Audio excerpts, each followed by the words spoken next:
நம்ம சேலம் அம்மாப்பேட்டையில லொகேட் ஆயிருக்க ஏஎஸ் ஜுவல்லரிஸ்ல அட்சய திருதியை முன்னிட்டு நீங்க கோல்டு வாங்குனீங்கன்னா ஐபோன், ஏசி, ஃப்ரிட்ஜ் ஃப்ரீயாவே தர போறாங்க.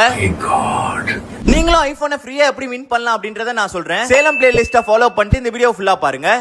இன்னைக்கு நம்ம எங்க வந்திருக்கோம் அப்படின்னு பார்த்தா சேலம் அம்மாப்பேட்டை போலீஸ் ஸ்டேஷன்ல இருந்து 100 மீட்டர்ல லெஃப்ட்ல லொகேட் ஆயிருக்க ஏஎஸ் ஜுவல்லரிக்கு தான் ஒரு விசிட்ட போட்டிருந்தோம். இவங்கிட்ட பாத்தீங்கன்னா சேலம்ல எங்கேயுமே கிடைக்காத டிசைன்ஸ் எல்லாம் கிடைக்கும். ஏன்னா இவங்க எல்லா ஜுவல்லரியுமே இம்போர்ட் பண்ணி வச்சிருக்காங்க. இவங்கிட்ட வெறும் 800 ரூபாயில இருந்தே கோல்ட் எல்லாம் வாங்கிக்கலாம். இவங்கிட்ட லைட் வெயிட் ஜுவல்லரி எல்லாம் வெறும் 4 கிராம்ல இருந்தே கிடைக்கும். கோல்ட்ல பாத்தீங்கன்னா இவங்கிட்ட ஆரம், bracelet, earrings, ring, bangles, dollars, victory jewellery இந்த மாதிரி ஏகப்பட்ட டிசைன்ஸ் வச்சிருக்காங்க. அப்படியே சில்வர் பக்கம் போனீங்க அப்படின்னா செய்கூலி இல்ல, சேதாரம் இல்ல, ஜிஎஸ்டி கூட அவங்களே கட்டிப்பாங்க. இப்ப அக்ஷய திருதியை முன்னிட்டு தரமான ஒரு ஆஃபர் போயிட்டு இருக்கு. இதுல நீங்க ஐபோன் வின் பண்றதுக்கான வாய்ப்பும் இருக்கு. நீங்க 10,000 ரூபாய்க்கு மேல பர்ச்சேஸ் பண்ணீங்க அப்படின்னா உங்களுக்கு ஒரு கூப்பன் தருவாங்க. அந்த கூப்பனை குலுக்கல் மூலமா செலக்ட் பண்ணி ஃபர்ஸ்ட் பிரைஸா ஐபோன் ஃப்ரீயாவும், செகண்ட் பிரைஸா ஏசி ஃப்ரீயாவும், தேர்ட் பிரைஸா ஃப்ரிட்ஜ் ஃப்ரீயாவும் தர போறாங்க. இந்த ஆஃபர் ஏப்ரல் 20th ல இருந்து மே 24 வரைக்கும் மட்டும் தான் இருக்கும். 25 வின்னர் யாரு அப்படின்றத அனௌன்ஸ் பண்ணுவாங்க. நீங்க இவங்கிட்ட பர்ச்சேஸ் பண்ணாலே போதும், கிஃப்ட் எல்லாம் ஃப்ரீயாவே தந்துருவாங்க. மறக்காம ஏஎஸ் ஜுவல்லரியை விசிட் பண்ணுங்க, ஐபோனை வின் பண்ணுங்க. இந்த வீடியோ உங்க ஃப்ரெண்ட்ஸ் அண்ட் ஃபேமிலிக்கு ஷேர் பண்ணி யூஸ் பண்ணிக்கோங்க. இந்த மாதிரி டெய்லி அப்டேட்ஸ்க்கு நம்ம சேலம் பிளேலிஸ்டா ஃபாலோ பண்ணிக்கோங்க. பாய், டேக் கேர்.